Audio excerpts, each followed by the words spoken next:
Madhya-līlā Kṛṣṇadāsa Sakshurmilitanyena Tasmai Sri Gurave Namaha Namo Mahavavinyaya Krishna Prema Pradayate Krishnaya Krishna Caitanya Namne Karatrise Namaha Vanchakalpatarubhyascha Kripa Sindhubhya Evacha Patitanam Pavanebhyo Vaishnavebhyo Namo Namaha. Then we're reading from Sri Caitanya-caritāmṛta, Madhya-līlā chapter 2, the ecstatic manifestations of Lord Chaitanya. Text 38. Whenever I had the chance to see Lord Krishna's face and his flute, even in a dream, two enemies would appear before me. They were pleasure and Cupid, and since they took away my mind, I was not able to see the face of Krishna to the full satisfaction of my eyes. If by chance such a moment comes when I can once again see Krishna, then I shall worship those seconds, moments and hours with flower garlands and pulp of sandalwood and decorate them with all kinds of jewels and ornaments.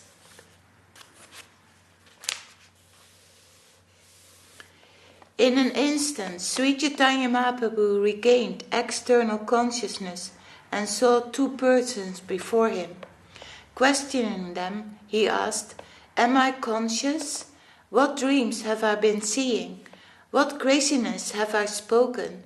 Have you heard some expressions of humility?" Purport. When Sri Chaitanya Mahaprabhu thus spoke in ecstasy, he saw two persons before him. One was his secretary, Swarup Damodar, and the other was Rai, Ramananda.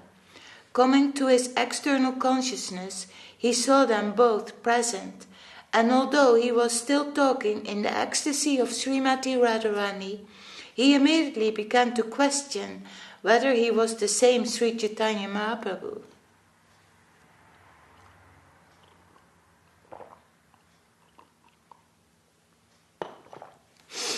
Sri Chaitanya Mahaprabhu continued, "My dear friends, you are all my life and soul.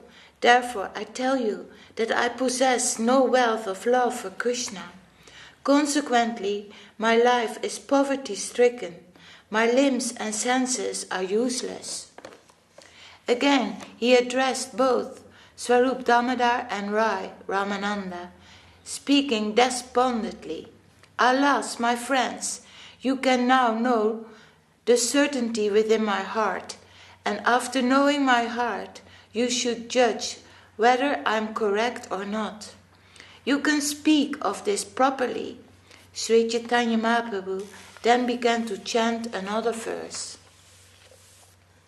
"Love of Godhead, devoid of cheating propensities, is not possible within this material world.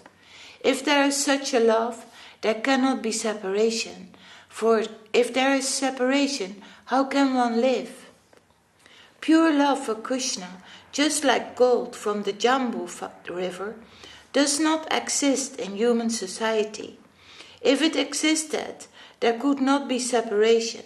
If separation were there, one could not live." Thus speaking, the son of Srimati Sachi recited another wonderful verse, and Ramananda Roy and Swarup Damodar heard this verse with rapt attention. Sri Chaitanya Mahaprabhu said, "I feel shameful to disclose the activities of my heart. Nonetheless, I shall be done with all formalities and speak from my heart. Please hear." Sri Chaitanya Mahaprabhu continued, "My dear friends, I have not the slightest tinge of love of Godhead within my heart. When you see me crying in separation, I am just falsely exhibiting a demonstration of my great fortune. Indeed, not seeing the beautiful face of Krishna playing his flute, I continue to live my life like an insect without purpose. Actually, my love for Krishna is far, far away. Whatever I do is actually false. When you see me cry, I'm simply exhibiting my great fortune. Please try to understand this beyond a doubt. Even though I do not see the moon-like face of Krishna playing on his flute, and although there is no possibility of my meeting him, still I take care of my own body. That is the way of lust. In this way I maintain my fly like me. Love for Lord Krishna is very pure, just like the waters of the Ganges. That love is an ocean of nectar. That pure attachment to Krishna does not conceal any spot, which would appear just like a spot of ink on a white cloth. Unalloyed love for Krishna is like the ocean of happiness. If someone gets one drop of it, the whole world can drown in that drop. It is not befitting to express such love of Godhead, yet a madman must speak. However, even though he speaks, no one believes him. In this way, Lord Chaitanya used to revel in ecstasy day after day and exhibit these ecstasies before Swarup and Ramananda Rai. Externally, there appeared severe tribulation, as if he were suffering from poisonous effects, but internally he was experiencing bliss. This is characteristic of transcendental love of Krishna.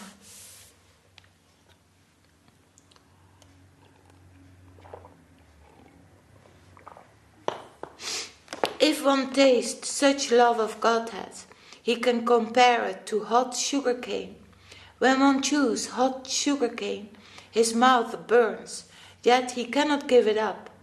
Similarly, if one has but a little love of Godhead, he can perceive its powerful effects. It can only be compared to poison and nectar mixed together. Lord Chaitanya Mahaprabhu spoke, "My dear beautiful friend, if one develops love of Godhead, love of Krishna, the son of Nanda Maharaj, all the bitter and sweet influences of this love will manifest in one's heart. Such love of Godhead acts in two ways. The poisonous effects of love of Godhead defeat the severe and fresh poison of the serpent. Yet there is simultaneously transcendental bliss, which pours down and defeats the pride of nectar and diminishes its value. In other words, love of Krishna is so powerful that it simultaneously defeats the poisonous effects of a snake, as well as the happiness derived from pouring nectar on one's head. It is perceived as double effective, simultaneously poisonous and nectarian."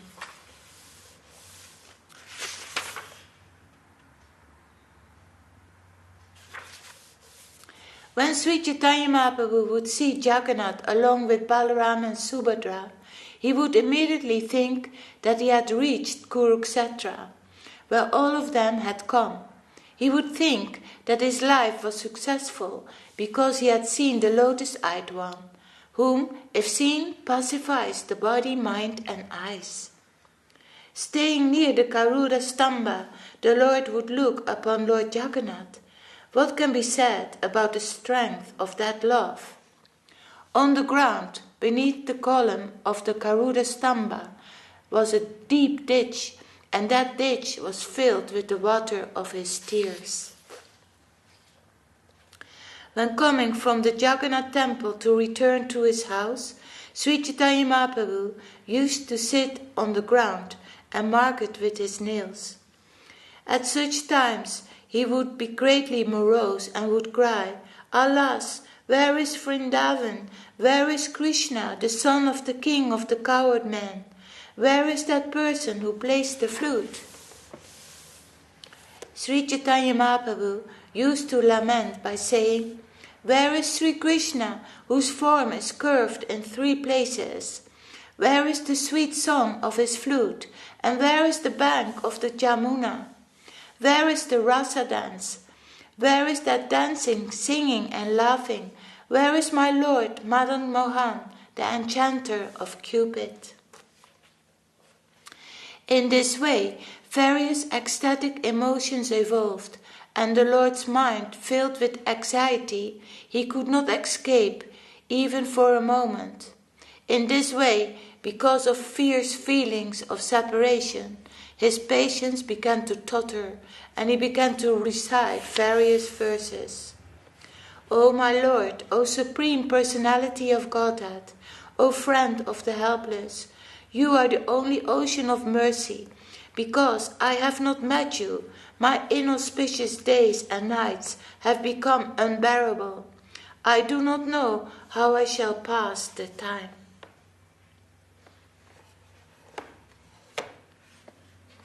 We stop here. Reading from Sri Caitanya-caritāmṛta Madhya-līlā, Chapter 2, the ecstatic manifestations of Lord Chaitanya. Ki Jai. Jai Śrīla Kṛṣṇadāsa Kavirāja Gosvāmī Maharaj Ki Jai. Jai Om Vishnupad Śrīla Bhakti Vedanta Swāmī Prabhupada Ki Jai. Then we're reading from Loving Search for the Lost Servant by Om Vishnupad Bhakti Rakak Śrīdhar Gosvāmī Maharaj. We are at the chapter The Environment, page 13.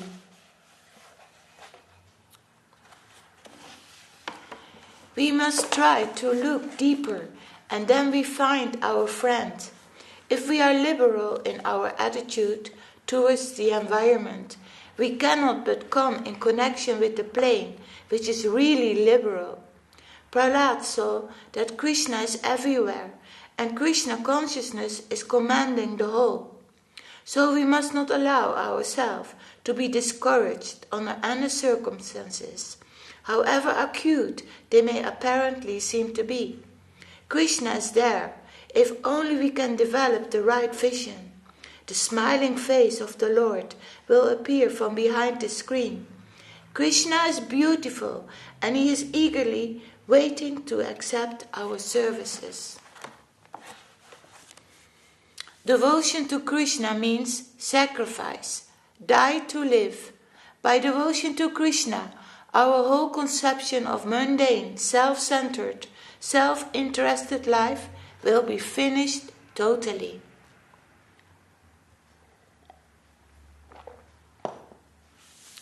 Pure devotion is service to the Supreme Lord, which is free from all relative conceptions of self-interest. In his Bhakti Rasamrita Sindhu, Srila Rupa Gosvāmī quotes this verse from the ancient Puranas. Upadhi means all relative conceptions of self-interest. We must be totally free of all upadhis. And Rupa Gosvāmī also gives us a parallel verse describing bhakti. Pure devotional service is the favorable cultivation of Krishna consciousness, free of all traces of ulterior motives, such as karma, self-promoting activities, jnana, mental achievement, and so on. Bhakti, devotion, must be free from any fleeting desires, anya-bilasa, such as karma, the organized attempt for self-elevation, and jnana, the attempt to depend on our own ability, knowledge, and consciousness to reach the ultimate goal. To attempt to put one's own self as the subject, to become the judge of one's own fate, that is jnana.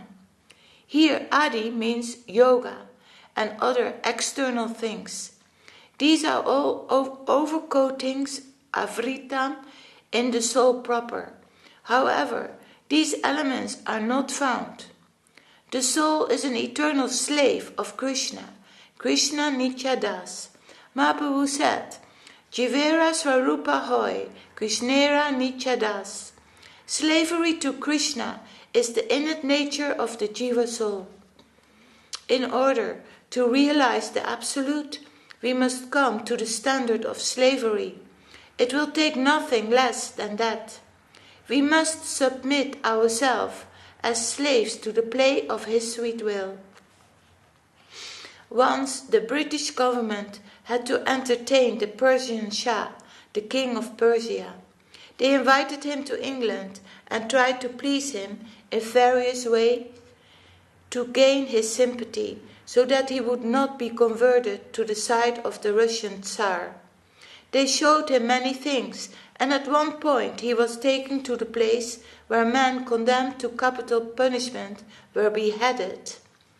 There the Shah was shown the place of execution. They explained to him how that was the place where so many great men, including even one king, Charles I, had been beheaded. When that place was shown to the king of Persia, he asked, "Oh, bring someone there and behead him. Let me enjoy how it was done." They were astonished. "What is he saying? For his pleasure we shall have to murder a man?" "No," they said, "we cannot allow this. British law cannot allow that a man can be beheaded like this." The Shah said, "Oh, you do not understand the position of a king? I am a Persian king, and for my satisfaction you cannot sacrifice a human life? This is dishonor. Anyhow, if it's not possible for you, I will supply one of my own men. Take one of my attendants and show me how you execute people here in your country." With humility they submitted to him. "Your Highness, the law of our country cannot allow this. You may do it in your own country, but here your men also cannot be murdered simply for the pleasure of a man." The Shah replied, "Then you do not know what a king is. This is the meaning of slavery. A slave has no position by the sweet will of his master. He may be sacrificed. Of course, in the lower material plane, such things may be quite abominable and unthinkable, but we should understand that in the higher realm of divinity, in principle, such a degree of sacrifice is shown by the servants of the Lord. The depth of their love is such that they are prepared to sacrifice themselves wholesale, to die, to live, for Krishna's slightest satisfaction or whim. But we should not remember that whatever is his pleasure, he is the absolute good. By such sacrifice we do not actually die, but live by gaining entrance into a higher plane of dedication. Jai. Loving search for the lost servant ki Jai. Jai Om Vishnupad Śrīla Bhakti Raka Śrīdhar Dev Gosvāmī Maharaj ki Jai. Jai Om Vishnupad Śrīla Bhakti Sundar Govinda Dev Gosvāmī Maharaj ki Jai. Hari Yaraya Nama Krishna Yadavaya Namaha Yadavaya Madhavaya Keshavaya Namaha Gopal Govinda Ram Sri Madhusudana Giridhari Gopinath Madananda Sri Caitanya-caritāmṛta Sri Advaita-chandra Radha Siva Sari Bhakta Vrinda Jaya Rupa Sanatan Bhattara Guna Sri Jiva Gopal